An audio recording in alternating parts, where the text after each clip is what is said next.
We have a special show planned for you folks on this special viewing of Happy Hours at the Horror Tavern. We are going to be exploring, once again, horror movie gems in the modern age. But without further ado, let's give a warm round of applause and welcome to the man, the myth, the legend, the person who drops women's panties faster than antimatter on a tightrope. Please welcome now the legendary late night host of Happy Hours at the Horror Tavern, Beady Horror.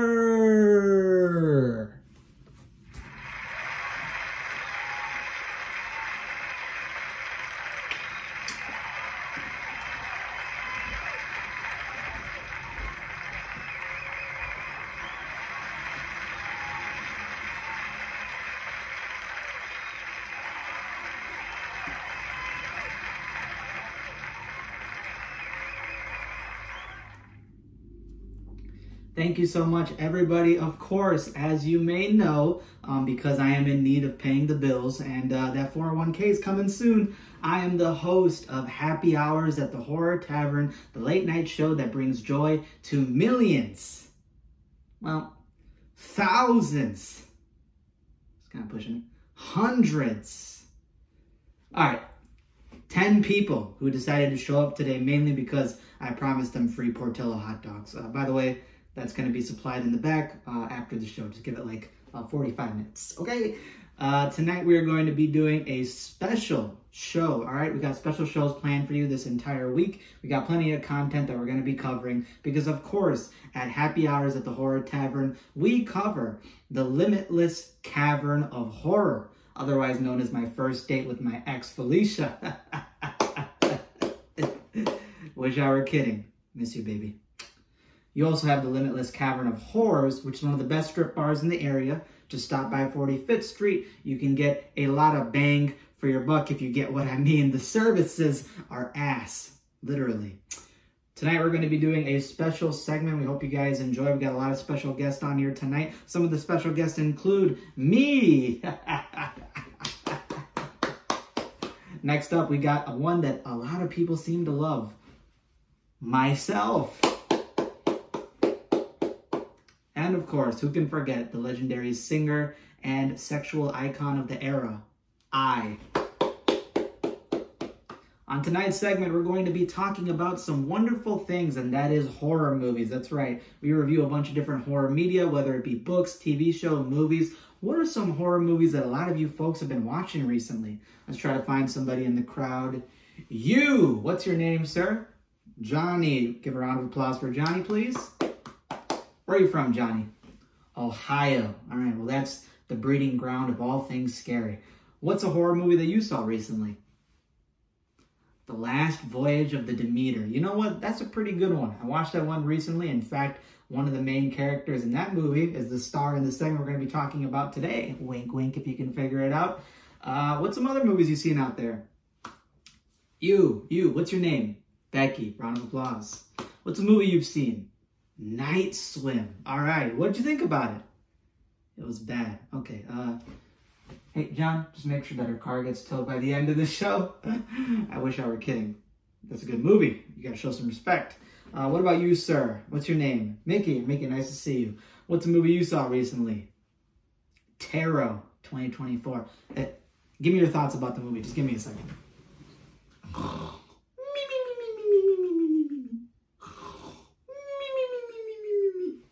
That movie has got its own issues. But tonight we're going to be talking about a very special movie, a modern gem of the horror industry, one that dropped this year, and it actually wowed me and wowed a lot of people. It actually involves a setting very similar to this one, although it's got slightly bit of a higher budget, all right? They're not working out of a trap house, people. And it does star one of my favorite actors that I see in a lot of different movies, which include The Dark Knight, Last Voyage of the Demeter, Suicide Squad 2, and that is David Dastmalchian. I'm going to say Dastmalchian. I don't know how to say her name, buddy. Apologies. But he's a great actor. I love seeing him in a lot of different roles. And this movie wowed me for how unique it was, how fun it was, the good acting, the good premise, the good ideas. And I think it's going to make for a fun show tonight. We got a word from our sponsors, Trojan Condoms. Stay tuned for that. Hubba Bubba Bubble Gum, and of course, our good old favorite, Pepsi. We're not sponsored, but I wish we were. If you're watching out there. Without further ado, people, let's talk about the significant show that we got on our hands tonight. That's right, we're going to be talking about the satanic sinistries, the interviews with the haunting hooligans, the devious demons of the night. We're going to be talking about Late Night with the Devil 2024. So please get ready for the show, and we hope you guys enjoy. Stay tuned. All right, on to the review with that little intro. 5-minute intro, but you guys put up with me. Today I want to talk about a modern horror movie that I had the pleasure of watching. And this horror movie was something really special. It surprised me with how much I liked it. You know, it's a movie that has faced a little bit of controversy over some stupid AI art shit that people were giving like one scene some crap about. I can't notice it or even tell, so I don't give a shit. This movie was a lot of fun. Late Night with the Devil 2024 is a very interesting premise of a movie. It deals with obviously a late night talk show back in 1997 that was filmed on Halloween. And what ended up happening was that there was a famous talk show host who ended up having things go very wrong during this late night viewing. You get the actual viewing of the show as well as some behind the scenes footage that's never been seen before. And you find out what happened on this dreadful and sinister night. So without further ado, let's talk about the movie's plot and then go into the positives I have with it and a little bit of some critiques, not big ones, but just some things that I felt could have made it even a little bit better.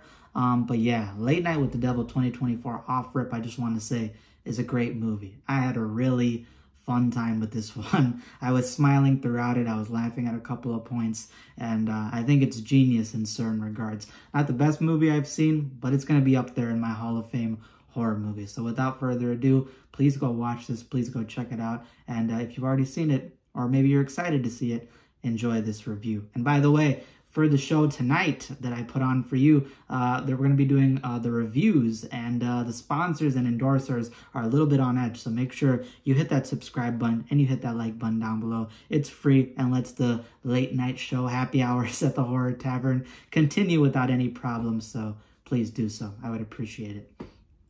Late Night with the Devil 2024, excuse me, as I have a coughing fit right after I'm done with that intro, is about a talk show host back in the late 1970s, 1977 specifically is being talked about for the movie, and his name is Jack Delroy, and Jack Delroy is played by David Dastmalchian, I'm going to say Dastmalchian.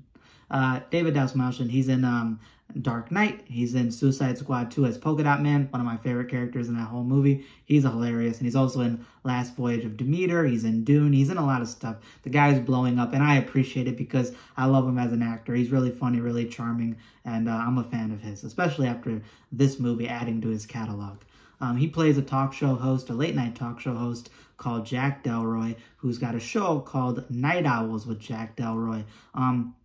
This show is like your typical talk show. He has a lot of different skits that he does. He's a very charming guy. And this show used to compete back in the day with Johnny Carson. And Johnny Carson's show was completely beating this one in every single case in terms of viewing and prestige. So Jack Delroy was struggling at certain points.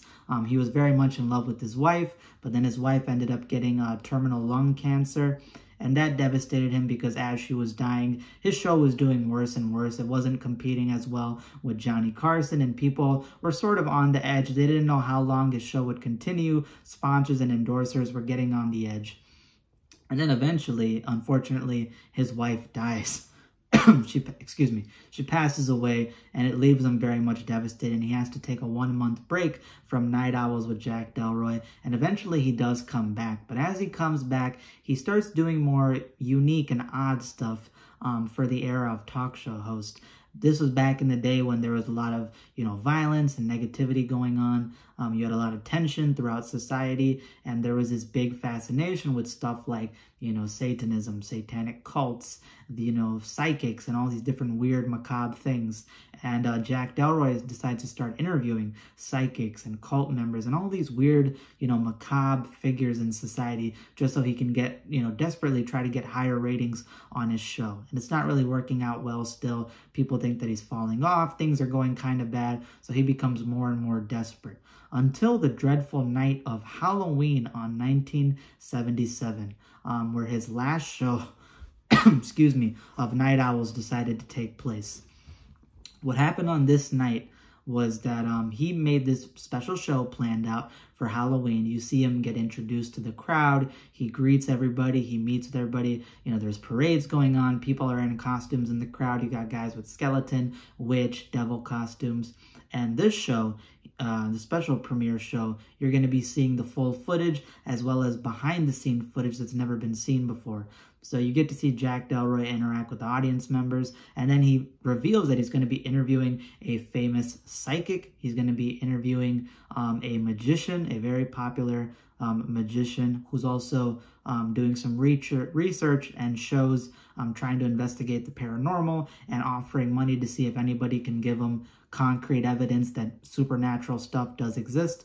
And then finally, he has an interview with a doctor, a woman researcher from Stanford, who actually made a book that's being promoted called Conversations with the Devil, where she managed to have the story of this girl who was saved from this cult. There was a satanic cult that was, basically doing blood and ritual sacrifices and had a lot of problems with the FBI. They were trying to talk to demons, promote satanic worship and stuff like that. And they were suspected to be breeding children just for the use of blood sacrifices for their religion. And eventually the FBI did SWAT in. There were armed officers. There was a shootout. And then the cult leader, I think his name was Diablo or Diable, he told all of his people to basically douse themselves in gasoline and burn the entire headquarter locations down. But there was one girl who was saved, and she goes by the name of Lily. And this Stanford doctor researcher decided to take on Lily, study her, see if there was any real truth behind the satanic stuff that was performed there. And she ends up finding out that this girl may or may not house a special demon inside of her. And that gets explored within her book and is now revealed in her interview on Night Owls with Jack Delroy on Halloween night 1977. That's essentially the premise of the movie. You get introduced to the format of the show. You find out more about the main character, Jack Delroy, some of the issues that he's been facing in the industry, how he's been grieving with his wife's loss, how desperate he's becoming to keep his talk show alive. And again, you get introduced to the special guest. You have the psychic, and when the psychic gets introduced, he tries doing a reading on the crowd, and the first time doesn't exactly go right. In fact, there's a member in the crowd who starts rolling with the jokes, starts making jokes, sort of humiliating and clowning the psychic. But eventually, the psychic then goes to this pair of women, my daughter and mother, and then does a proper reading on them, finds out some stuff about them that is true. The crowd gets impressed, and then all of a sudden it seems like the psychic gets possessed by something. He starts freaking out. He has like a fake accent that he uses that gets completely dropped once he starts getting possessed, because the psychic explains that his brain is like a radio. It picks up frequencies, it picks up paranormal activity, and next thing you know, this possibly evil, malevolent spirit starts talking to him. His eyes roll in the back of his head. He starts freaking out and getting scared. He starts asking if anybody knows a person named Minnie, and there's some things involving marriage problems. Nobody knows, so he eventually calms down, and as the show goes on, he becomes more and more agitated. They invite on this magician guy. This magician, he's a class act guy. He's one of the best magicians in the entire world, and he's running the show where he's trying, or like a program show, where he's trying to figure out if paranormal activity actually does exist. Are psychics a bunch of scandals? Is there actually truth behind it? And he's offering $100 grand to anybody who can prove concrete evidence that such things exist. And as the show continues on with Jack Delroy, the magician and the psychic, the magician starts poking fun at the psychic, starts trying to prod him and try to reveal that he's a scam, tries calling out some stuff. He's kind of an asshole, but he's sort of like a charismatic asshole, and he is pretty much right on a lot of stuff involving the whole psychic and supernatural shams that were going on back in the era. So you do kind of root for him in a certain way. And then the psychic all of a sudden starts going crazy, tries to leave the show, and then the psychic guy starts vomiting up this black goo all over the place. And eventually he ends up basically puking so much and vomiting and having these hemorrhages and seizures until he eventually dies behind the scenes. So things get quite crazy. And eventually the doctor researcher woman named June comes on with the girl Lily, and Lily is she's a very innocent, normal looking girl, but she's socially awkward, she's creepy, she stares with these lifeless Annabelle eyes at the camera, tracks you wherever you go, and you can tell something's off.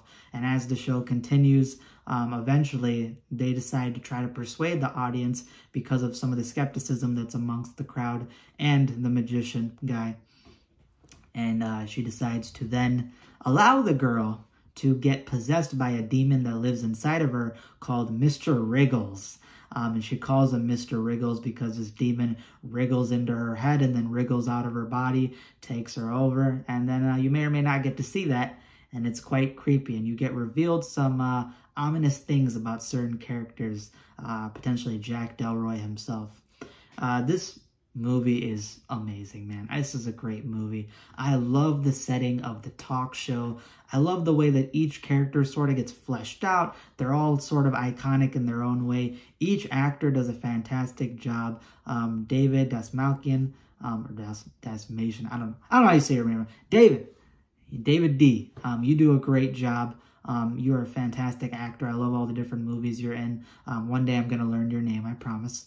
But he does a great job in here. He's a great talk show host. You really do believe him. He's got that charisma. He's got that, again, monologue and sort of relationship with the audience that lets you believe he's actually a famous talk show host. Again, gives you the vibes of guys like Johnny Carson, and that's the point. He's a guy who's rivaling Johnny Carson. But you also get introduced to some things about his past. Some sinister things involving his past. And the movie even talks about Bohemian Grove, which, if any of you have kept up with a guy named Alex Jones, Alex Jones, the Joe Rogan podcast, you've heard about Bohemian Grove at some point.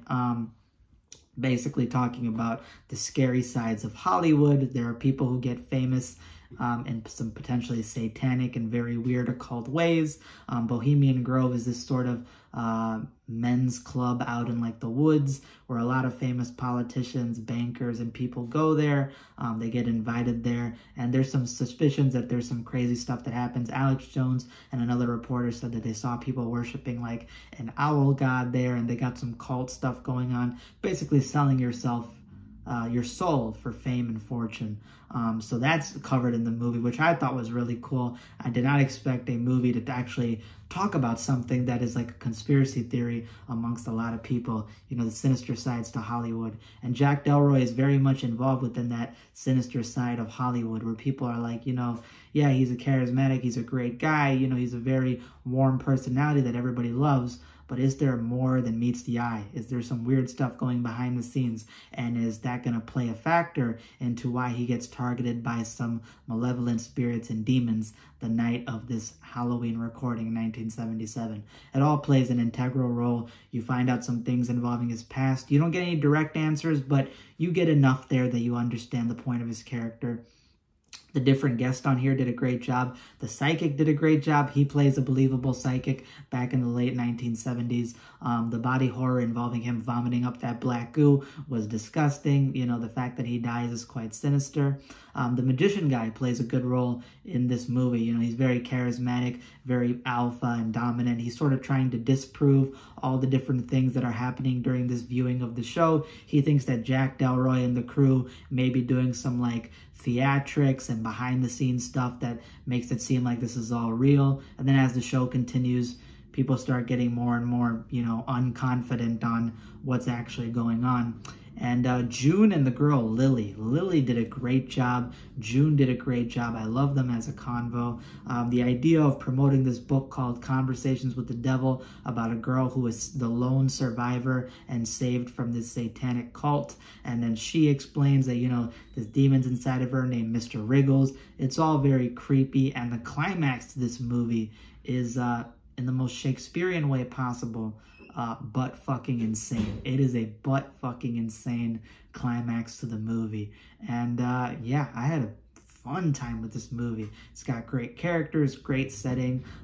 You know, it's got basically good tension and build up. I love the way the movie's shot. I love a lot of the aesthetic stuff involving, you know, when he's on screen, Jack Delroy and the people, and it's the show is in color, but then when you go behind the scenes, it turns black and white to let you know that it's going to be some, you know, real natural stuff going on. None of this is rehearsed. This is all real. I love that gimmick. I love that aesthetic part of the movie. And there's just a lot of good stuff in this movie. I do have one critique, which is I believe that they could have turned up more of the horror. I feel like although there was good writing, good build-up with the characters, you could have done more scary stuff involving the horror. There is creepy scenes, there is dark stuff, but I do feel there was some slower parts that could have been ramped up a bit with more of that. But other than that, this is a great movie. I give it a 9.4 out of 10, which means that this is a Hall of Fame horror movie. Please go check it out. It's definitely a modern gem. There's a lot of good stuff in here. Body horror, demonic possession, the supernatural, creepy stuff, the social commentary on, you know, the dark sides of Hollywood, the fascinations with cult and Satanism, all this different stuff.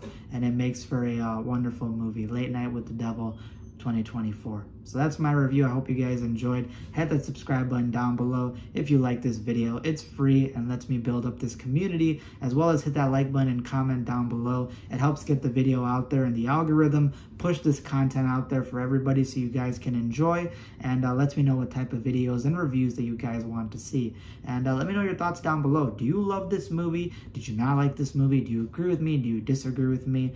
And what are some of the favorite horror movies that you've seen recently? And I do want to give a shout out to this movie because I've seen a segment on the Creepshow Shudder series called Public Television of the Dead, which reminded me of this. That's a better segment. I like that more than this one, but this one's still great. So that's all I have for today. Hope you guys enjoyed. And stay tuned for next time on Happy Hours with the Horror Tavern. Again, sponsored by Hubba Bubba Bubblegum, by Trojan Condoms, and by Pepsi, of course. Thank you all, folks, and give a round of applause to yourselves. Hope you guys enjoyed. Deuces. Stay tuned for next time.